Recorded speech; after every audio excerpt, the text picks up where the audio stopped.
Hello, I'm Karl Wells. This is Point to Point. My guest today is Telegram columnist Bob Wakeham. Bob has been a journalist in Newfoundland and Labrador for over 40 years. Many of those years spent with the CBC in television and radio.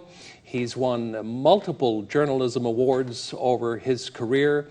This is our second part of our program with Bob Wakeham, and it's a delight to have you here again. Well, Bob. Thanks, Karl. You're flattering me by having me on for another half hour. I want to go back. We dealt with a portion of your journalism career on the last program, but I want to take you way back to when you were about 12 years old. You grew up in Gander. Your dad worked at the airport. He worked for an airline. He worked for Trans World Airlines. Right. And, you know, we left. My family left because Dad got transferred to the United States. And it was a seminal moment in my life, obviously, and a pivotal moment in my life, and not a very pleasant moment in my life. Because, Karl, maybe I was a typical 12-year-old Newfoundland kid, but it was an idyllic setting to grow up in Gander. You know, I'm sure that there were young fellas and girls as happy as I was, but no one could have been happier. And we only got television the last year that I lived there, so we weren't influenced too much by the outside world. And all we did was, we were outside all the time, playing sports and kick the can and spotlight, and I was just a happy little kid. And all of a sudden, I was on an airplane on the tarmac in Gander, moving to the United States. Having never been west of Grand Falls in my life, just Gander and Grand Falls.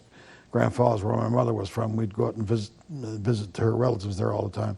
And all of a sudden I was on this airplane, and I know 12 years old sounds very, very young, but I guarantee you I was old enough and to know that something very different was happening. My life was taking a big turn, and I also knew I didn't think that it was for the better. And I remember, you know, sitting on the airplane. I even remember where I was sitting in the aisle seat. Two of my sisters were sitting next to me, and Dad was on the seat across the aisle. And I started to kind of quietly cry. And there was this flight attendant who came down and he said, "What's the matter, young fella? Are you afraid of flying? Is that why you're crying?" And Dad said to me, "Are you afraid of flying? You're not afraid of flying, are you, Bob? Why are you crying?" And I said, and I was reminded of this from many times afterwards by Dad, and all I could blurt out was, "I don't want to leave Newfoundland." And then, of course, I started really crying. And then my sister started bawling, and everybody else started bawling. Poor Mom and Dad, there were five youngsters. It was a pretty traumatic thing that they were doing as well, leaving Newfoundland, and they had five youngsters crying. But yeah, I just knew that my life was changing, and I didn't want to leave this place. And I think even then I knew I would come back, Karl, you know? You know, and even my first day in school in Virginia, I went from, you know, Gander to Falls Church, Virginia. And I'm in this school, and it was in the fall of the year, and I'm looking around, and I was really shy, your classic introverted noof. And I'm looking around, and all these big, tall Americans, and they're all looking at me, you know, say, "Who's the new kid in the back?" And I'm mortified. Anyway, this nun was there, and she said, she introduced me, which I thought, I was mortified altogether. Then she said, and she had this Virginian drawl. She said, "Boys and girls, we got a new student here today, Robert Wakeham. Come on up here now, Robert." And I thought to myself, come up? Geez, we never stood in front of the class in Gander. We never spoke to what we were spoken to. Next thing you know, I found myself in front of the class, and she said, "Now, Mr. Wakeham, tell us a little bit about yourself." So I had my head down, you know, and I said, "Well, I'm from Gander, Newfoundland, you know, and we just moved here." And she said, "Mr. Wakeham, I don't know whether it's because you got your head down or whether it's because of that Irish brogue, but we can't understand a word you're saying." She said, "Where did you get that Irish brogue?" And I said, "That's the way we talk, sister. That's the way we talk." Anyway, this nun finally realized I was dying 1,000 deaths and told me to go back to my seat. So if I was apprehensive on that airplane, after that first day, I used to tell Dad years later, "Dad," I said, at that moment I hated you.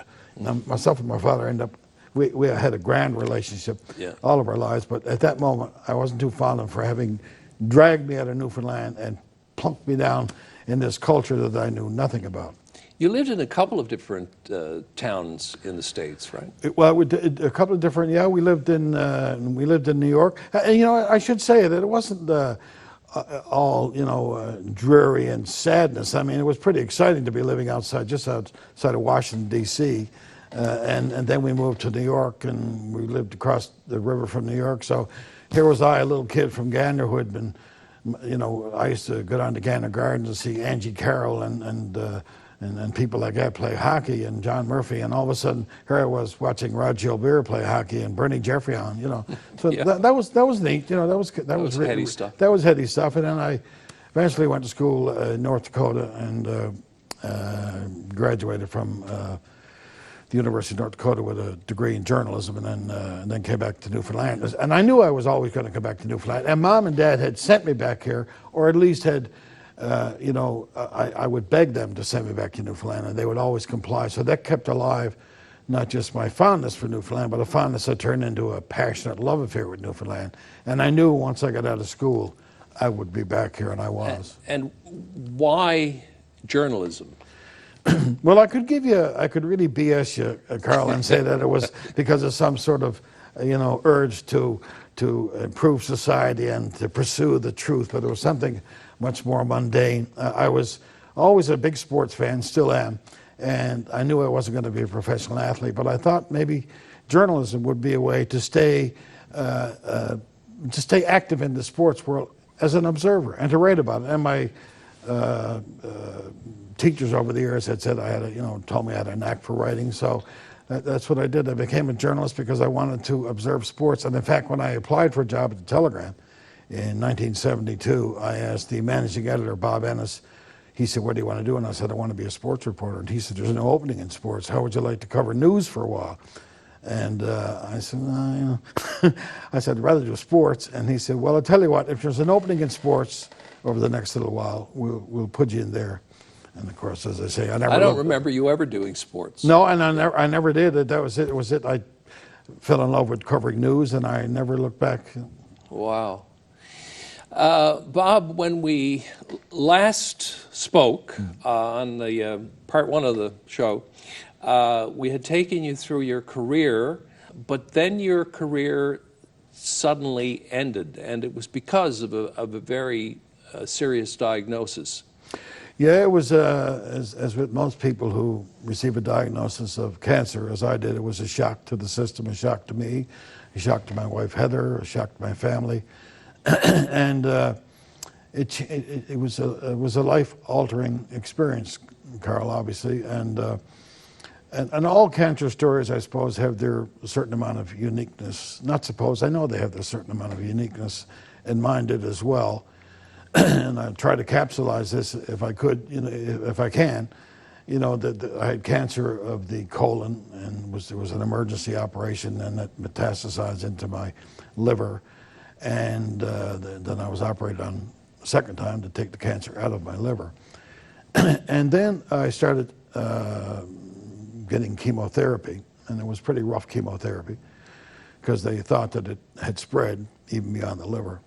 And then I got a CAT scan in the middle of my chemotherapy, a routine CAT scan, and one day myself and Heather were sitting here, and the oncologist came in and said, "We have some bad news. The cancer has spread to your lungs, and it's also back in your liver." And I said, "Well, what does that mean?" And he said, "Well, it's level 4. It's incurable." And I said, "So I'm terminal?" And he said, "Yes, you're terminal. Your care from now on will be defined as palliative." And I just you could have knocked me over with a feather, I guess. I can't imagine what was going on in your mind. I can't. I can remember, being in the room, and I can remember Heather crying, and I was sort of like almost as if I was doing a documentary, Karl. And this person, I was observing this person, Bob Wakeham, who was getting this news. It was sort of almost an out of body experience. And I said, "Well, he said, we're going to put you on some really a tougher regimen of chemo to see if we can get some extra time for you." And I said, "Well, how long will I undergo chemotherapy?" And he said, "Forever." And as soon as he said forever, I knew then exactly what it was all about. And he said, "We'll put you in, we're going to set up a meeting now with the palliative care people and the pain management people." And we just left knowing that I was going to undergo chemo, and and that I was going to die within a matter of months. So for the next 3 or 4 months, Heather and I basically had to survive with the knowledge, having been told that I only had months to live. And what happened, there was a bit of a serendipity, as they say.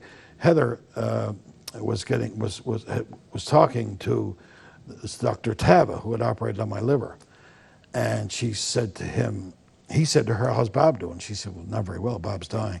And he just didn't believe it. He said, "I'm going to take a look at the CAT scan."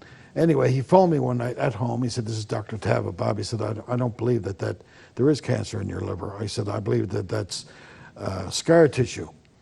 So anyway, again, to make a long story, perhaps even longer, the oncologist and the radiologist all got together and they gave me a subsequent MRI and came back and said, "It's not in your lungs, but we're 100% convinced it's in your liver. You are terminal." So this was, again, over a period of 4 or 5 months. They came back and said it wasn't in your lungs. Wasn't in the lungs, but it definitely returned to the liver.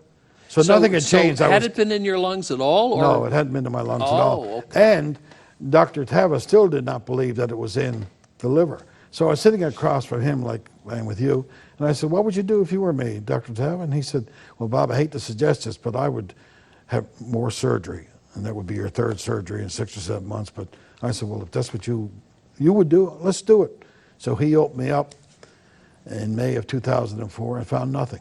There was absolutely nothing. There was no cancer in the liver, the lungs, nowhere. They even did an ultrasound when they had opened me up and found cancer in no part of my body. So the CAT scan was wrong and there was a misdiagnosis. And I'm not bitter about that, Karl, to tell the truth. I was just so delighted, as was Heather and my mother and father and everybody who were fond of me or loved me were delighted. And everything stopped. The chemo stopped, and that was 15 years ago. So to say the least, the diagnosis was wrong. But for 4 or 5 months, I always thought, that when I think back now, that if anyone ever told me I was dying, I would just curl up in the fetus position on the couch and cry, or maybe go back on the booze or something, But I didn't do any of that. I continued to push, and myself and Heather continued to go to movies and swim in our pool, or I continued to try to go hunting with my buddies, even though it was tough, because I was getting all this chemo. But I just put one foot ahead of the other. I just kept moving and moving, and I survived, So, but after that, Karl, I went back to the CBC about 2 years after I'd been diagnosed, and I walked in, and everybody came up, probably E02, and were giving me hugs and "Welcome back, Bob." But I knew at that moment that whatever passion I had for journalism hadn't gone away. But I said, I think my life has changed, and I'm going to retire. And over the next few months, I just proceeded to do exactly that and got a nice offer from the CBC, and then called it quits. That's how it affected you. It was this life-changing. It was. I just felt like I couldn't.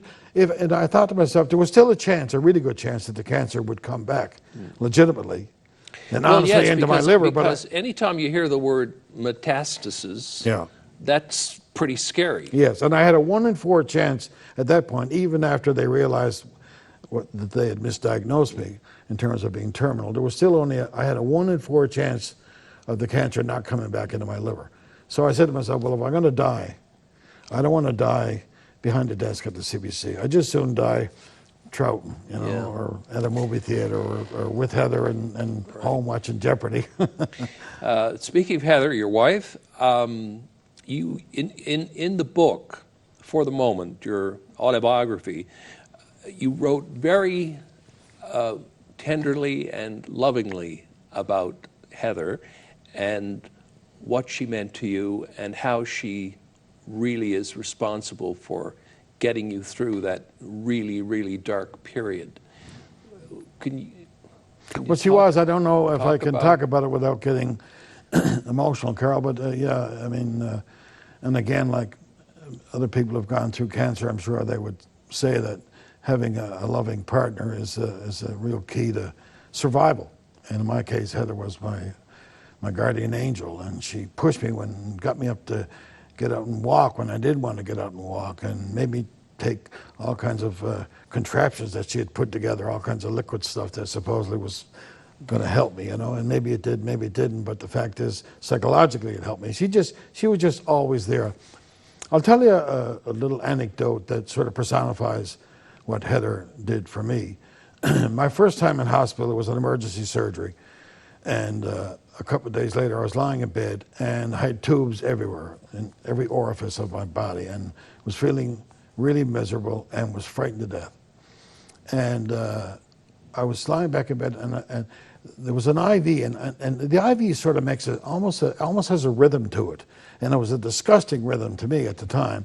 And it almost sounded a little bit like a snare drum. And I used to play the drums in a half-Irish band in North Dakota, a country and western group. We were really awful. But anyway, so I knew what a snare drum, I knew about a beat, and I heard this beat, beat, beat. And I wanted to pick up the IV pole and throw it against the wall, you know. And all of a sudden, I started to hear something else that seemed to be compromising this beat that I didn't want to hear. And I looked up, and here was Heather, and Heather was sitting in a plastic chair against the wall, and she was knitting. As it turns out, it was a vest for me. And so the sound I was hearing was just the knitting needles, you know. So I looked at her, and I didn't tell her I was awake, and like I said, I had a tube down my nose. I couldn't speak anyway. But I just looked at her and looked at the knitting and looked up at her face, and I thought to myself, and her face looked tired, but I thought of her then, she was taking care of me, she was protecting me. And I think I drifted out to sleep that night for the first time, and maybe the only time, feeling almost peaceful, you know. Heather was in the room, Heather was taking care of me, I was protected. This big old burly, you know, hairy Irish guy, and I was frightened to death, but Heather was there, she was protecting me, you know. So I'll never forget that, tell the truth, you know. And great relief all around. Yeah. Your parents who came home, yeah, they and were you in know, the States. My parents were, you know, I was, you know, in my early 50s, 53, but as far as Mom and Dad were concerned, I was still that 12-year-old kid, you know. Sure. I was just a little kid, you know, Yeah. and they were frightened to death. And so, Yeah. yeah, it was relief all the way around. Yeah. Carl, I wouldn't wish what we went through on my worst enemy, you know. Yeah. But anyway, I got through it, and then I retired. And in some ways, obviously I didn't want to retire, but you know, I'm glad that it was my mid-50s, and I have had more time to pursue my avocations like movies and books and fishing and eventually hunting. Eventually you did pick up your pen again. I did indeed. Because you've had, how long have you had the column in the Telegram? About 10 years now. Yeah. And that's been that was something new for me, and it didn't just come easily. I worked at it. You know, I was told I had a bit of a gift for writing, but the idea of just once a week sitting down and writing these opinion pieces, it just took some getting used to, and like I said, I worked hard at it. I had done commentary for CBC Radio, and back in the day, in the mid-'80s, I was doing an analytical piece for the CBC Radio on the House of Assembly, but the column was straight up, and you know, straight up opinion, and this is what Bob Wakeham thinks. But I've gotten used to the writing process. It's a different kind of writing process, and now I really enjoy it, to tell the truth. How do you prepare for a column? I imagine you must have to watch all the newscasts on television and listen to as much current affairs on radio as you possibly can, because it's a political column. Right? Yeah, mostly political, although I've written about everything from cancer to my career. Yeah, recently you wrote about being a kid in the States. Exactly, and a little girl that you had. Yes, my mom and dad foster baby. Family. Yes, yeah. But I don't pay an inordinate amount of attention to, you know, I sit down and watch Hair Now, and oh God, my Hair Now friends are going to kill me, but I watch it for 5 or 10 minutes, and that's about it, just to get a grasp of what's maybe is going on in the province. But once I get an idea, Carl, that's the main thing. And then my process is just almost stream of consciousness. Then I put everything down. I don't know how you wrote your column for the Telegram, but mine was just almost gibberish. Whatever I was going, put it down, type it out, and then refine it 2, 3, 4 times, and go back and look for the nice turn of phrase, and try at times to be half-assed funny, you know. And I sort of have. I've been told anyway that I have an irreverent personality, so that I like to let that come through too, you know. Yeah. For me, it was. I didn't work that way. For me, I had a lot of papers around, notes. Whatever works, as they say, Carl, because yours obviously worked as well. So I work kind of visually, so I Yeah. like to have things in front of me so that I can refer to them. But I wanted to talk to you about journalism because we're in a stage right now where a lot of newspapers are closing, radio and television newsrooms are having their budgets slashed. People are getting their news from social media or some other online source. It doesn't seem to me, despite all of the outlets that we have, it seems to me that things aren't as good as they used to be. well, I don't know if they're certainly different from what they used to be, Carl. There's no doubt about that, you know. And with the new technology, and I don't know how to text or I don't know anything about blogs, and I'm really old-fashioned that way, and I don't know how to text, you know.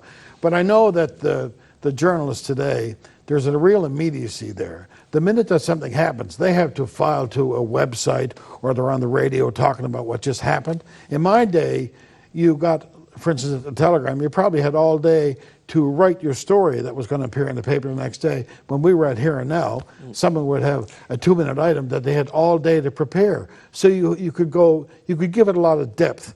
And I think that that's what's missing. We used to call it long-form journalism as well, Yeah. mini docs and long docs, documentaries.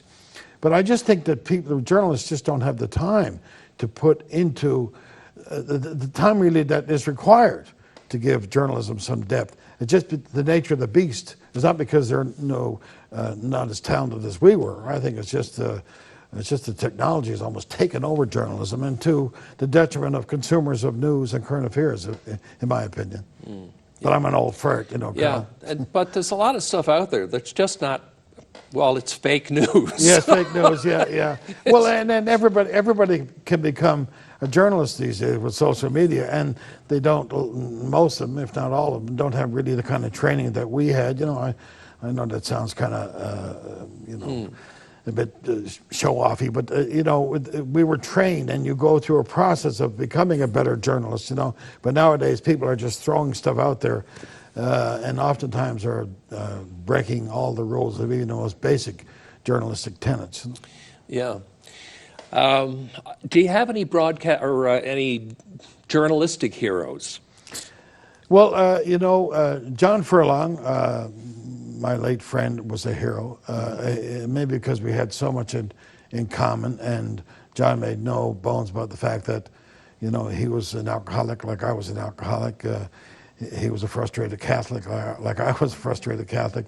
We worked together a long time. We never had one foul word between us, not one disagreement.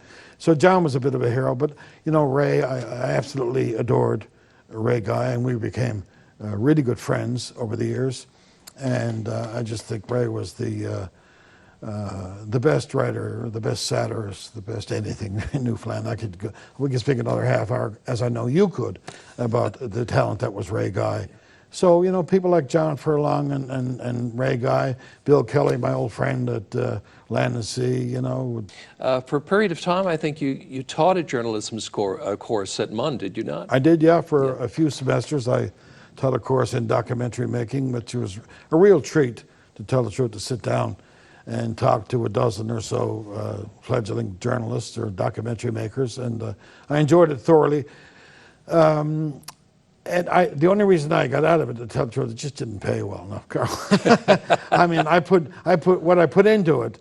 I put my heart and soul into it, and it was taking up invaluable time that could have been better spent in a boat or at a movie theater, or with a gun in the woods with my dog. So I said, unless you can pay me more money, I'm out of here. So I left. So were they students who were actually intending on going into journalism, or? No, not necessarily. I think a lot of them were just interested in learning how to make films and how to make documentaries. Some of them did go into journalism, but no, I think for the most part they just were eager to learn how to make a documentary. So it was. Like I said, I thoroughly enjoyed it, and it was nice just to meet young people and to talk to young people, and nice to show a number of my documentaries that I'd made, and we could discuss it. And they could critique it, and as some of them did, they weren't exactly a shy crowd, Yeah.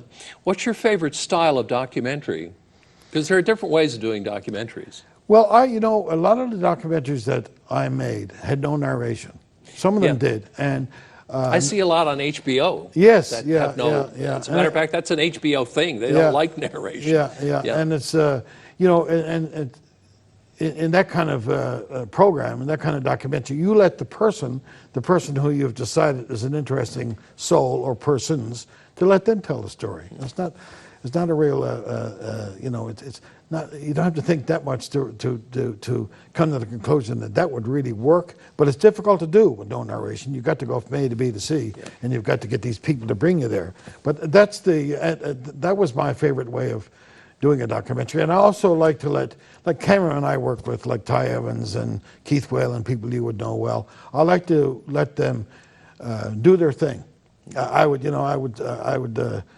like the big picture, So I would say to Ty, this is what I hope to get, and then let Ty go off and do his thing. And I think that always worked. I believe strongly in the visual component of a documentary. Obviously, it's just as important as the information. That's the way I looked at it. And of course, cameramen are journalists too. They are, and it's we were talking earlier about the new journalism. I don't think cameramen get a chance to really be all that creative these days.